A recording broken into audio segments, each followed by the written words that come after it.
आज हरियाणा के अंदर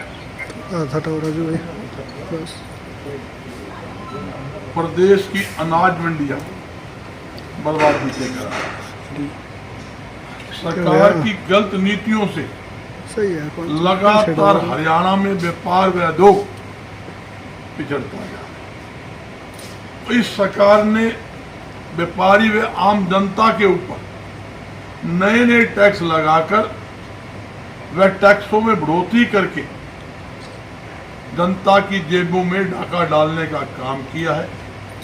यहाँ तक कि पिछली जो सरकार थी कांग्रेस की, चौधरी भूपेंद्र सिंह हुड्डा मुख्यमंत्री थे, उस समय हमने 138 वस्तुओं पर टैक्स कम करवाया व टैक्स हटवाया। यहाँ तक कि सब्जी फल के ऊपर मार्केट फीस भी चौधरी भूपेंद्र सिंह हुड्डा के माध्यम से हमने हटवाई थी। इस सरकार ने सब्जी व फल के ऊपर भी मार्केट फीस लगाकर गरीबों का मुंह का निवाला छीनने का काम किया है। और एक नई बात बता दूं आपको, मुख्यमंत्री पहले जो मनोहर लाल खट्टर जी थे, उस समय खट्टर जी ने घोषणा कर दी भी सब्जी फल के ऊपर मार्केट फीस समाप्त है और 30 करोड़ का लाभ प्रदेश के सब्जी फल के आड़तियों को और किसान को होगा। मगर आज 1.5 साल से ऊपर हो गया, वो भी बदल गया, दूसरा मुख्यमंत्री आ गया, अखबारों में लंबी लंबी खबरें छपवा ली और 10 बार लड्डू खा लिए बधाई के। आज तक मार्केट फीस समाप्त इस सरकार ने नहीं की है, जिसके कारण व्यापारियों में बड़ी भारी नाराजगी है। और यहाँ तक कि मोदी जी कहते हैं 2014 में आई साल युवाओं को 2 करोड़ नौकरी दूंगा। 10 साल हो गए, 20 करोड़ नौकरी होगी। नौकरी देने के बजाय नौकरी छीनने का काम इस सरकार ने किया। आज हरियाणा बेरोजगारी के मामले में, अपराध के मामले में अव्वल स्थान पर है, जिसका मुख्य कारण एक है कि हरियाणा में व्यापार व उद्योग का पिछड़ना। और मैं दावे के साथ कहता हूं, कोई भी सरकार हो, किसी भी स्टेट की सरकार हो, अपने दम के ऊपर बेरोजगारी ना तो कम कर सकती, ना बेरोजगारी खत्म कर सकती। ये मुख्य बात है। बेरोजगारी कम करने में, खत्म करने में सबसे बड़ा सहायक अगर देश के अंदर कोई है, वो हमारा व्यापारी है। अगर सरकार ने 100 आदमी भर्ती करने होंगे तो 100 ड्रामे करेंगे, 100 फंड करेंगे, अनामास में पेपर लीक करके माल खाने का काम करेंगे, नौकरियां निकाल देंगे और फिर नौकरियां रद्द हो जाती है। युवा पीढ़ी तैयारी करते हैं, फार्म के पैसे भरते हैं और फिर धक्के खाते हैं, इतने पता था पेपर लीक हो। सबसे मेन कारण क्या है कि अगर सरकार प्रदेश के अंदर बेरोजगारी खत्म करना चाहती है तो उसके लिए जरूरी है कि व्यापार व उद्योग को बढ़ावा देना, व्यापार उद्योग के माध्यम से ज्यादा ज्यादा युवाओं को रोजगार दिलाना का काम सरकार को करना है। मगर ये सरकार नहीं कर रही और बेरोजगारी के कारण ही आज हरियाणा अपराध का अड्डा बना हुआ है। अपराधी खुलेआम दुकानों पर दिन दहाड़े फायरिंग करके फिरौती मांग रहे हैं, मंथली मांग रहे हैं। हरियाणा में ऐसा कोई एक दिन बता दीजिए जिस दिन व्यापारियों के साथ, आम जनता के साथ, माता बहनों के साथ अपराध ना होता हो, दिन दहाड़े हत्या ना होती हो, लूटपाट ना होती हो, फिरौती ना होती हो, अपहरण ना होता हो। चोरियों की तो बाढ़ आ चुकी है। 2005 में क्या था?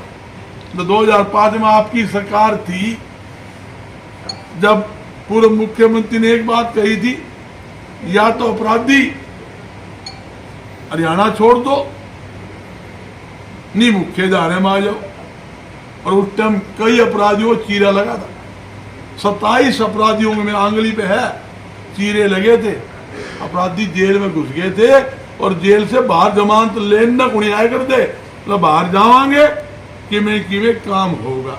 मैं एक बात किसान भी लूटा, गांव का सरपंच भी लूटा, और यहाँ तक कि आंगनवाड़ी महिला, यहाँ तक कि छात्र, कोई ऐसा वर्ग नहीं छोड़ा जो इनसे दुखी ना हो। और हमने 11 तारीख जो जनता की समस्या के लिए, व्यापारियों की जो समस्या है, उद्योगपतियों की समस्या है, उसके साथ साथ जो आम जनता को रोजगार दिलाना है, उसके लिए हमने राज्य स्तरीय व्यापारी प्रतिनिधि सम्मेलन पानीपत के अंदर 11 अगस्त को रखा है। उसमें हमारा मुख्य एक ही एजेंडा है, जो समस्या है, चाहे हैंडलूम की हो, चाहे मंडी की आड़ती की हो, चाहे किराने वाले की, जूते वाले की, जराब वाले, किसी की भी है, उन समस्याओं को हम रिटर्न में ले रहे हैं। उन समस्याओं को हमारी एक कोशिश है, हमारी बात जो मैं आपको खुले तौर पे कहता हूँ, राजनीतिक बात ना समझते हो, आप सामाजिक तौर पर समझ लेना कि हमने भी हुड्डा साहब से बात करी। मैं हुड्डा साहब, भाई 10 साल से तो हम पिट रहे हैं, लूट रहे हैं, तेरे राज में जुगाड़ ठीक था, व्यापारी भी कमा हुआ था, युवा में भी रोजगार मिल रहा था, उद्योगपति ने भी मिल रहा था, और विकास भी हो रहे थे। भाई ये जो आइटमें हैं वो काम हमारे कर दे, और हम ये स्थिति करने जाते हैं। 3-4 बातें खुद कही हमने। मैं सब्जी फल वहां हटाया, बोला मैं आगे भी मैं हटाऊंगा, मैं पोर्टल ताल्लुक बोला वो भी हटाऊंगा, मैं प्रॉपर्टी आईडी जिस पर लोग दुखी है बोला वो भी हटाऊंगा, परिवार पहचान पत्र पे जो प्रसान पत्र बन रहा है वो भी करूंगा।